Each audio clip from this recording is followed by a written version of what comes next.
Assalamualaikum warahmatullahi wabarakatuh.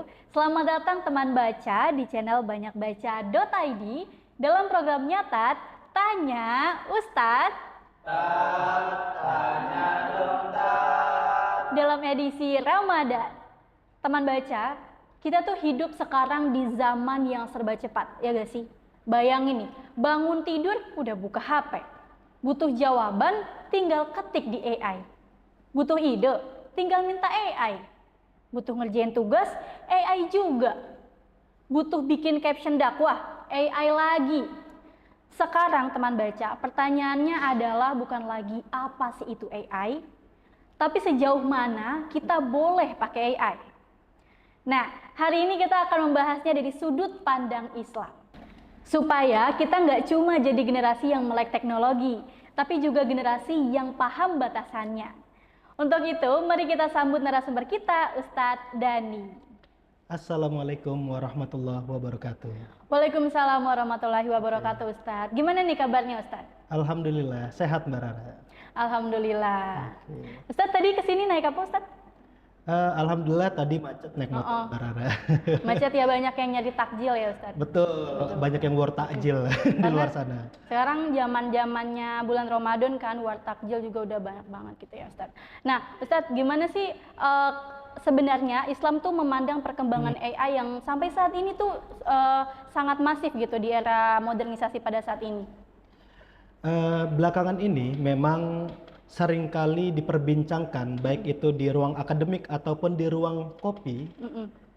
Orang-orang mulai membincang soal AI, yaitu artificial intelligence atau kecerdasan buatan, ya Mbak Rara ya. Betul. Nah, AI ini merupakan suatu bentuk program teknologi yang memiliki kemampuan sebagaimana layaknya manusia. Seakan-akan dia bisa berpikir, mengenali pola, memecahkan masalah, bahkan bisa mengambil suatu keputusan. Nah, AI ini merupakan bagian dari kecanggihan teknologi masa kini. Pertanyaan yang paling mendasar sesungguhnya Mbak Rara, bagaimana pandangan Islam dan relasinya dengan kemajuan teknologi? Nah, saya ingin mengajukan dua sudut pandang. Yang pertama, dari sudut pandang teologis, bahwa Islam sesungguhnya mendorong manusia untuk mengoptimalkan atau optimalisasi akalnya untuk mencari hikmah di balik kekuasaan Allah Subhanahu wa taala. Sebagaimana firman Allah Subhanahu wa taala, "Inna fi khalqis samawati wal ardi wa ikhtilafil laili wan nahari la ayatil liulil albab." Sesungguhnya di dalam penciptaan bumi dan langit dan pergantian siang dan malam, di situ ada tanda-tanda kekuasaan Allah Subhanahu wa taala bagi orang-orang yang mau berpikir. Jadi Allah Subhanahu wa taala memerintahkan manusia agar mengoptimalkan akalnya untuk berpikir, mencari ilmu, mencari hikmah dari kekuasaan Allah yang terbentang di alam ini. Itu pertama Mbak Rara. Kemudian yang kedua, ada sebuah ayat sebenarnya yang ketika turunnya itu orang-orang itu tidak berpikir bahwa hal itu bisa terjadi. Yaitu Allah Subhanahu wa taala berfirman, "Ya ma'syaral jinni wal ins, in istata'tum an tanfudhu min aqtaris samawati wal ardi fanfudhu la tanfudhuna illa bisultan." Jadi Allah Subhanahu wa taala mengatakan, wahai jin dan manusia, kalau kamu bisa menembus lapisan langit, sesungguhnya kalian tidak akan mampu. La tanfudhu illa bisultan, kecuali dengan kekuasaan. Ada yang menafsirkan yang dimaksud dengan kekuasaan itu adalah ilmu pengetahuan. Jadi ketika ayat ini, orang tuh nggak berpikir bahwa langit itu mana mungkin bisa ditembus. Tapi ternyata 14 abad yang lalu Islam sudah mengatakan bahwa langit itu bisa ditembus. Sehingga belakangan muncul ada astronot Neil Armstrong yang sudah tiba di bulan. Kemudian ada Elon Musk yang sudah mulai berpikir bagaimana hidup manusia di planet Mars dan lain sebagainya. Ini menandakan apa? Bahwa Islam itu mendorong perkembangan ilmu pengetahuan dan kemajuan teknologi. Nah, kemudian dari sudut pandang historis Mbak Rara, cendekiawan Muslim itu banyak yang menjadi pelopor perkembangan ilmu pengetahuan dan kemajuan teknologi. Yang pertama itu Ibnu Sina, kenal ya Mbak Rara ya? Iya. Tahu apa kenal Mbak Rara? Kedokteran ya? Iya, yaitu dia punya buku namanya Al-Qanun fit Tibb, yang dimana buku itu tentang ilmu kedokteran dan menjadi rujukan bagi sarjana-sarjana di Eropa. Kemudian ada juga Al-Khwarizmi atau yang dikenal dengan Bapak Al-Jabar. Nah, bahkan dari kata Al-Khwarizmi ini, dia dalam bahasa Latin itu dikenal dengan algoritmi.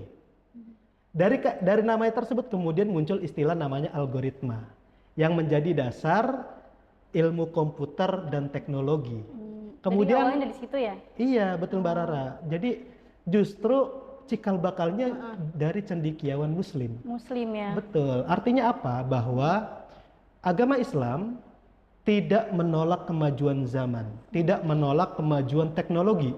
Justru Islam itu sendiri mendorong agar umatnya untuk menjadi pelopor bagi kemajuan teknologi, bagi kemajuan ilmu pengetahuan. Tentu dasarnya prinsipnya adalah menggunakan prinsip kemaslahatan, di mana ilmu yang dikembangkan itu harus bermanfaat menjadi maslahat bagi umat manusia. Seperti itu Mbak Rara. Oke, jadi Masya Allah banget ya, banyak banget nih tokoh-tokoh Betul. Muslim gitu ya, dari umat Muslim gitu ya Ustadz, Betul. yang mencetuskan berbagai ilmu gitu, dari yang tadi Al-Hawarizmi, kemudian juga Ibnu Sina gitu ya Ustadz. Iya. Nah, pertanyaan saya selanjutnya adalah, kenapa ada gak sih di Al-Quran itu tercantum AI gitu atau teknologi? Ada gak Ustadz? Oh, jadi kalau secara eksplisitnya itu nggak ada Mbak Rara. Karena AI itu kan jauh sebelum Al-Quran itu Iya. jauh jaraknya setelah diturunkannya Al-Quranul Karim. Secara eksplisit tentu tidak ada. Tapi secara implisit Allah Subhanahu wa taala itu menuntut atau mendorong umat manusia itu untuk menuntut ilmu, baik itu ilmu agama ataupun ilmu yang sifatnya duniawi, yaitu melalui pengamatan-pengamatan, melalui akal yang diberikan kepada Allah Subhanahu wa taala kepada kita untuk mencari hikmah, mencari hukum Allah di balik kekuasaan yang besar itu. Itu tadi yang ayat yang sudah saya bacakan. Oke, seperti yang tadi Ustadz singgung ya, bahwasanya di Al-Quran itu tidak ada AI gitu ya, di dalamnya tidak ada apa ya namanya. Iya. Nah, Ustadz, kalau misalnya nih kita nanya ke AI, tapi nanya tentang agama gitu ke AI. Nah, menurut Pak Ustadz gimana tuh? Oke, bertanya kepada AI boleh, tapi hanya sebatas informasi awal dan bukan menjadi rujukan utama, bahkan menjadi rujukan satu-satunya. Karena Allah Subhanahu wa taala memberikan panduan kepada kita, kalau kita nggak tahu tanyanya ke siapa? Fas'alu ahla dzikri in kuntum la ta'lamun. Maka bertanyalah kalian kepada ahli ilmu kalau kalian nggak tahu. Maka panduannya sesungguhnya kita jika bertanya soal apapun itu, baik itu ilmu kedokteran, ilmu agama, dan lain sebagainya, tanyalah kepada orang yang tahu. Kenapa? Karena AI itu kita belum tahu kredibilitasnya, belum tahu bagaimana akurasinya, ya kan? Tapi kalau orang yang ahlinya, tentu dia sudah mempelajari ilmu itu lebih dalam dan kemudian bisa menyimpulkan dan memberikan jawaban yang jelas kepada kita. Jadi AI itu jangan dijadikan rujukan utama ya, Betul, tapi dijadikan Mbak Rara. referensi aja ya. Iya, jadi cukup jadi jendela awal aja. Oke, betul-betul. Gitu. Nah, Ustadz, pertanyaan selanjutnya nih. Kalau misalnya AI itu kan cepat banget, kita mau tanya apapun tuh cepat ya, dalam hitungan detik jawabannya. Nah, apakah dalam hal ini kita nggak perlu lagi yang namanya sosok ustadz, sosok guru, sosok pengajar, karena udah banyak nih profesi yang sudah tergantikan nih oleh AI ini. Jadi AI itu seringkali memberikan jawaban yang cepat, seakan-akan kayaknya nggak butuh ustadz gitu ya. Mm-mm. Saya kira harus tetap butuh ustadz Mbak Rara. Tetap butuh ya. Tetap butuh. Soalnya kalau masih ada ustadz, nanti programnya tetap nyatat. Ya kan? Tapi kalau diganti sama AI, jadi nyai. Nyai, oh, tanya AI. Nanya AI. Oke, itu hanya intermezzo ya Mbak Rara ya. Oke, jadi ada seorang tabi'in yang bernama Ibnu Sirin. Beliau mengatakan inna hadzal ilma dinun fanzuru amman ta'khuduna dinahu. Jadi sesungguhnya ilmu ini adalah ilmu agama. Maka lihatlah kepada siapa kamu mengambil ilmu itu. Maka dari itu, ketika kita mengambil suatu ilmu, baik ilmu apapun itu yang salah satunya adalah ilmu agama, tentu kita harus mengambil dari memang orang yang benar-benar memiliki kredibilitas. Sementara AI, kita tidak bisa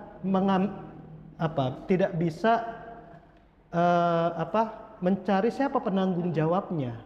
Dia mengambil referensi dari mana dan lain sebagainya. Maka dari itu tetap ustadz ataupun kiai ataupun ulama yang memang dia mumpuni di dalam ilmu agama, dia tetap dibutuhkan untuk menjaga untuk menjaga ajaran agama Islam ini.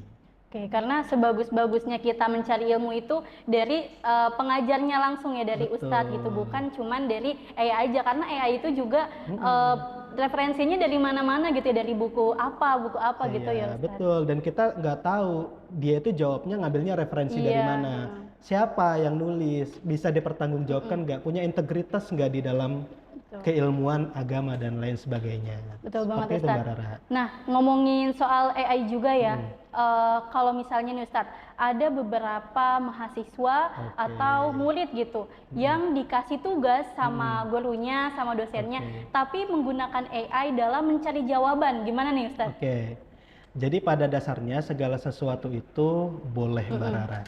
Pada dasarnya ya. Termasuk kita menggunakan AI sebagai alat bantu kita untuk mencari jawaban-jawaban itu sendiri.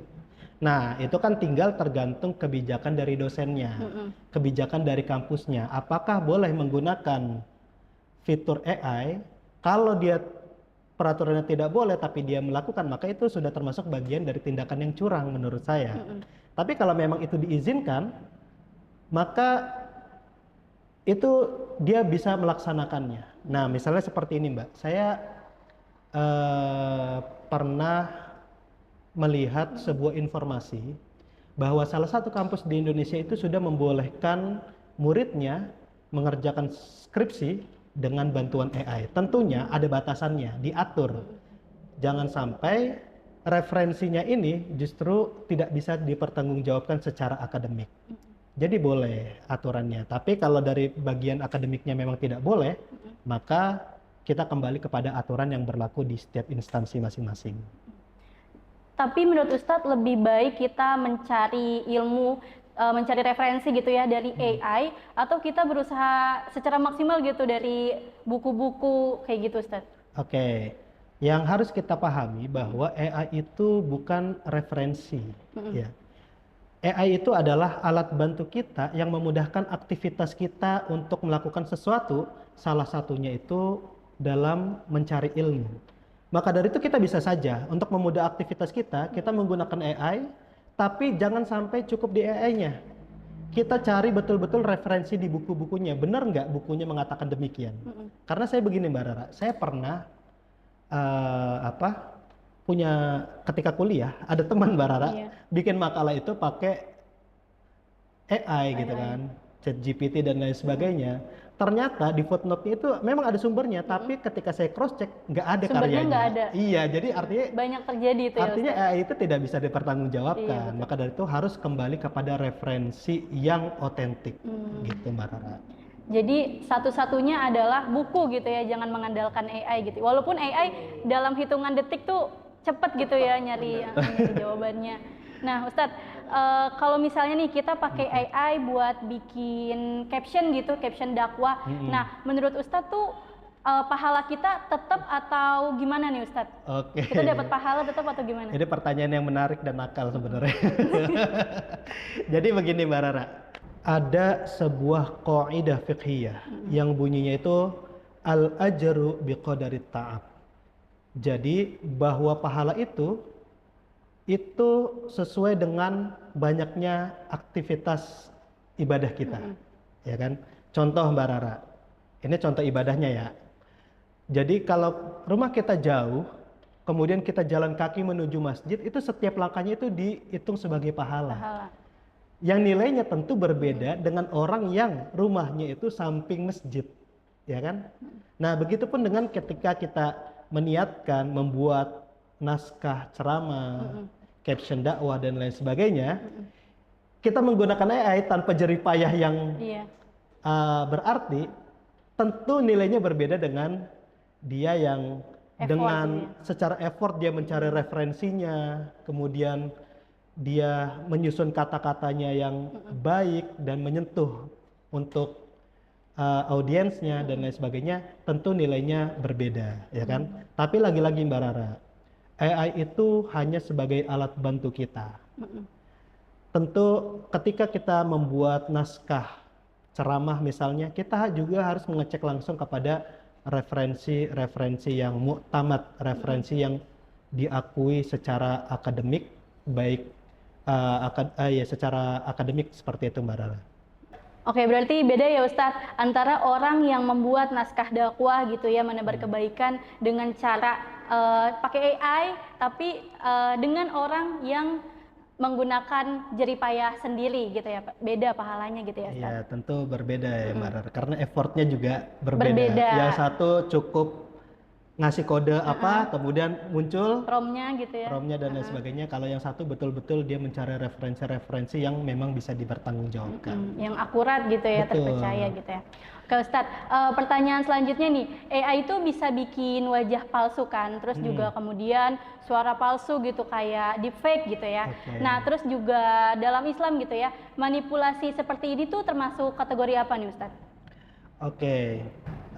Hal yang demikian memang AI itu bisa mengedit foto, kemudian misalnya tubuh orang lain tapi wajahnya orang lain ya Mbak Rara, atau bisa mengkloning suara kemudian mengatakan sesuatu yang sebenarnya tidak dikatakan.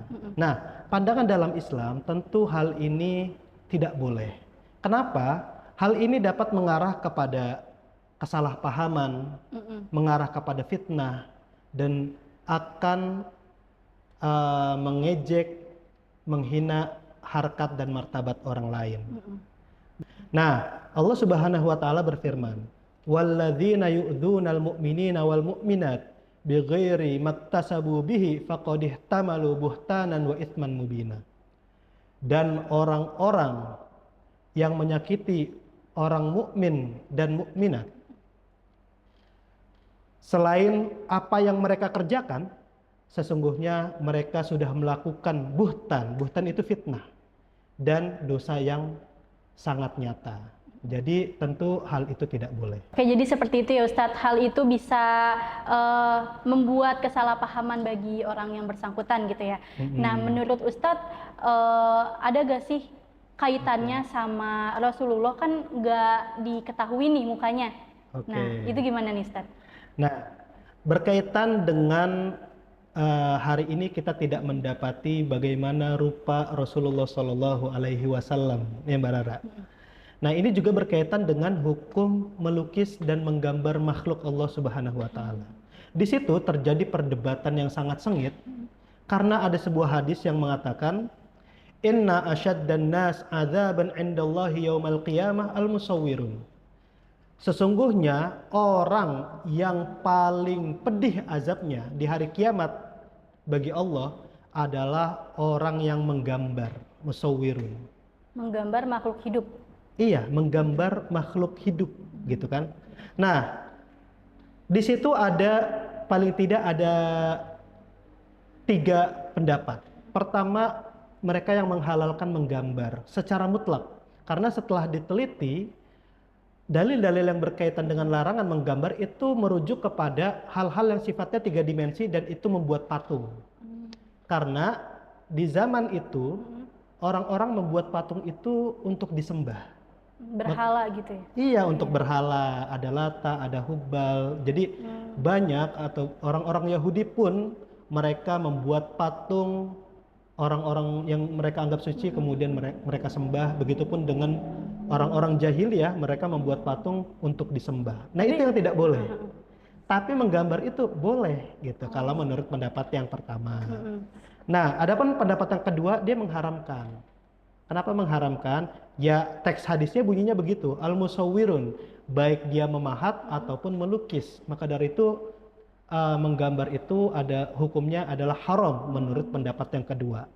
Ada pendapat yang ketiga, Mbak Rara. Pendapat yang ketiga ini lebih hati-hati. Bahwa dia memang setuju dengan pendapat yang pertama, bahwa tidak boleh membuat patung gitu kan, yang memang untuk disembah. Begitupun juga tidak boleh membuat gambar yang memang gambarnya itu sudah masyhur diketahui adalah tokoh-tokoh yang disembah. Jadi nggak boleh, Mbak Rara.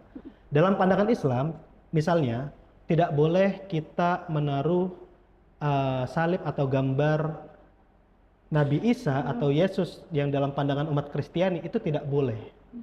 Karena menurut agama kita bahwa ada terjadi penyelewengan di situ, yaitu menyembah selain Allah. Nah, itu kalau menurut perspektif Islam ya, Mbak Rara. Tentu kita tidak kita menghormati saudara-saudara kita yang Nasrani untuk menjalankan sesuai dengan kepercayaannya. Nah, tapi itu dalam perspektif Islam, Mbak Rara.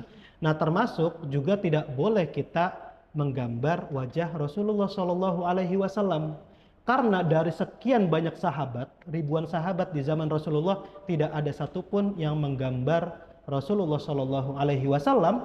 Maka dari itu ketika muncul wajah Rasulullah di generasi berikutnya, tentu itu merupakan sesuatu yang tidak benar, sesuatu yang di dalamnya memiliki kebohongan karena dia tidak bertemu dengan Rasulullah Shallallahu Alaihi Wasallam. Yang lagi-lagi menimbulkan kesalahpahaman ya. Betul, Mbak Rara. Dan kedua, memang tentu ada kekhawatiran gitu kan, ketika kita membuat patung Rasulullah atau menggambar Rasulullah, nanti kemudian pasca wafatnya Rasulullah ada umat yang justru menuhankan, menyembah Rasulullah Shallallahu Alaihi Wasallam. Nah, Ustadz, tadi kan saya menyinggung perkataan Ustadz yang dimana kita membuat patung itu kan haram gitu ya. Betul. Nah, bagaimana dengan seni 3 dimensi maupun seni 2 dimensi itu ada. Nah, gimana Ustadz menanggapi hal ini? Oke, ya tadi kembali kepada perdebatan ulama. Tergantung kita mau mengambil pendapat yang mana, gitu kan? Karena memang ternyata juga ada ayat yang berbunyi bahwasanya jin itu membuatkan patung di istananya Nabi Sulaiman.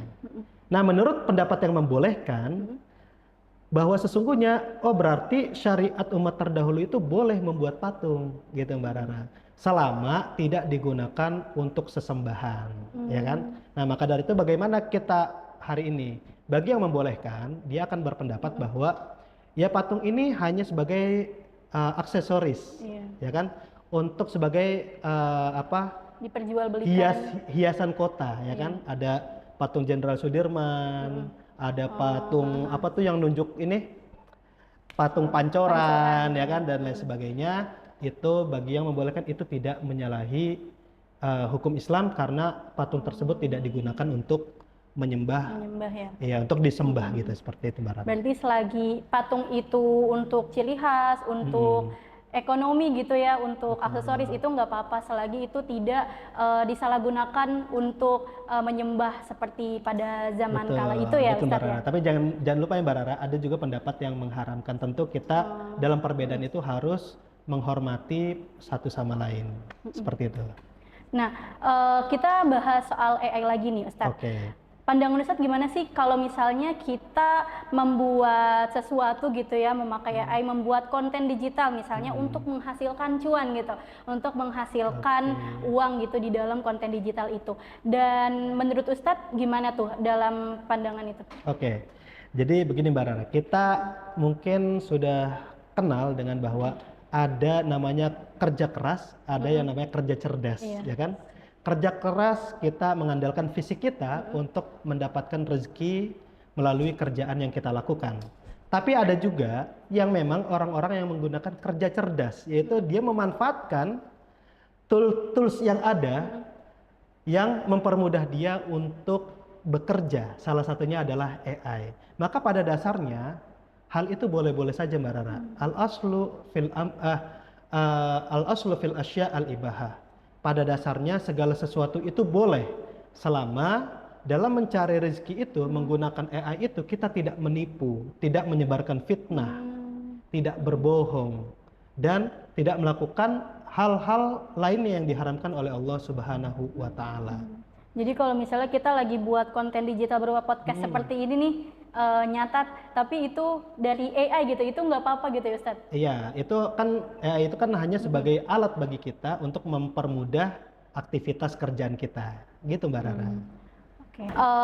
Bener gak sih ketergantungan pada AI itu membuat manusia, makhluk hidup itu malas berpikir, kayak yang tadinya bisa membuat yang tadi ya, membuat caption dari jerih payah, buku-buku gitu ya, bisa membuat konten digital seperti ini, ada kameramennya, ada talentnya kayak gitu. Tapi kalau misalnya kita terus-terusan ketergantungan sama AI, apakah itu kita tuh jadi malas berpikir, jadi malas bekerja, jadi malas ngapa-ngapain gitu? Itu gimana Ustadz?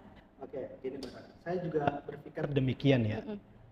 Jadi saya berpikir ulama-ulama dahulu dengan segala keterbatasannya, tidak ada komputer, dia hanya menulis di atas kertas atau papirus dan lain sebagainya, tapi justru menghasilkan karya yang sangat besar dan kitabnya itu besar-besar. Ya Mbak Rara ya. Tapi kenapa justru dengan kita yang dimudahkan dengan berbagai macam teknologi, justru bahkan kita tidak memiliki karya atau bahkan karyanya tidak besar gitu kan, berbeda dengan keterbatasan. Memang seringkali keterbatasan itu justru akan memunculkan potensi yang besar gitu kan, dengan segala keterbatasan. Sementara dengan kemudahan kita dimanjakan teknologi, sehingga kita merasa nggak sih ada semacam apa sih pergeseran berpikir gitu kan. Jadi yang dulu keras kemudian hari ini kita dimanjakan, ya kan? Nah, apalagi dengan adanya AI ini, cukup semuanya itu kita tanyakan ke AI, maka semuanya ada jawabannya, ya kan? Sepersekian detik aja gitu ya. Maka dari itu memang program literasi itu sangat penting, Mbak Rara. Sangat penting, sehingga karena seringkali kita itu tertipu ketika menggunakan AI atau apapun, ternyata jawabannya itu tidak akurat. Atau tidak bisa dipertanggungjawabkan, atau bahkan sumbernya itu ngaco gitu kan, itu seringkali kita dapati gitu kan. Maka dari itu kita harus terus mendorong literasi, baik itu literasinya melalui buku ataupun literasi digital, agar kita tidak mudah percaya dan agar kita masih punya rasa skeptis, rasa penasaran untuk menanyakan sesuatu. Karena dengan itu maka ilmu itu akan terus hidup, dan kita berpikir itu akan terus hidup, seperti itu Mbak Rara. Seperti yang tadi Ustadz singgung ya, bahwasanya AI itu bisa kita gunakan sebagai mempermudah hal gitu ya. Terus juga AI bisa memanipulasi orang, membuat kesalahpahaman dalam orang tersebut gitu. Nah, menurut Ustadz dalam AI ini, perspektif Islam nih, menurut Ustadz ini ancaman atau peluang gitu dalam adanya AI di Oke, jadi AI itu tentu seperti dua sisi mata uang. Dia bisa jadi bermanfaat ketika digunakan untuk sesuatu yang bermanfaat dan membantu aktivitas manusia. Akan tetapi di satu sisi dia justru menjadi malapetaka ketika AI itu digunakan untuk sesuatu yang buruk gitu kan. Maka dari itu kita tinggalkan yang buruk, kemudian kita fokus kepada hal-hal yang baik. Dengan penggunaan AI ini, justru ini bisa menjadi peluang bagi kita untuk bisa melebarkan cara dakwah kita yang mudah diterima oleh anak zaman sekarang, dengan bahasa-bahasa yang familiar bagi anak-anak sekarang dan lain sebagainya, dan itu bisa dipermudah melalui alat bantu yang namanya AI, gitu Mbak Rara. Oke, jadi seperti itu ya Ustadz, apa namanya, ancaman dan juga peluang ya dalam perspektif Islam mengenai AI ini. Dan pertanyaan terakhir nih Ustadz, apakah perkembangan AI ini termasuk zaman yang harus diwaspadai ya dalam tanda kutip, apa gimana nih Ustadz? Oke, baik Mbak Rara. Jadi saat ini memang peradaban itu dituntun oleh kemajuan teknologi. Yang salah satunya teknologi yang mutakhir, yaitu adalah teknologi AI. Nah, apakah kita harus waspada dengan kemajuan teknologi ini? Kalau menurut saya tidak.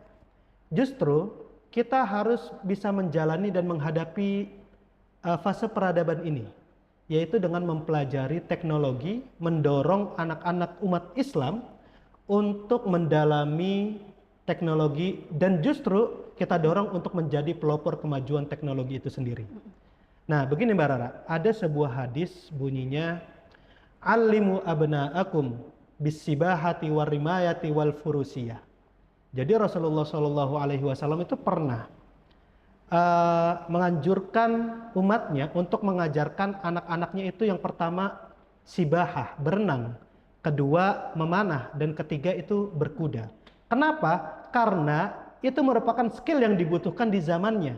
Karena ketika umat Islam itu diserang, kita punya pasukan yang sudah terlatih, yang dia bisa berenang, bisa memanah, dan bisa berkuda. Nah, tapi hari ini konteksnya jauh berbeda.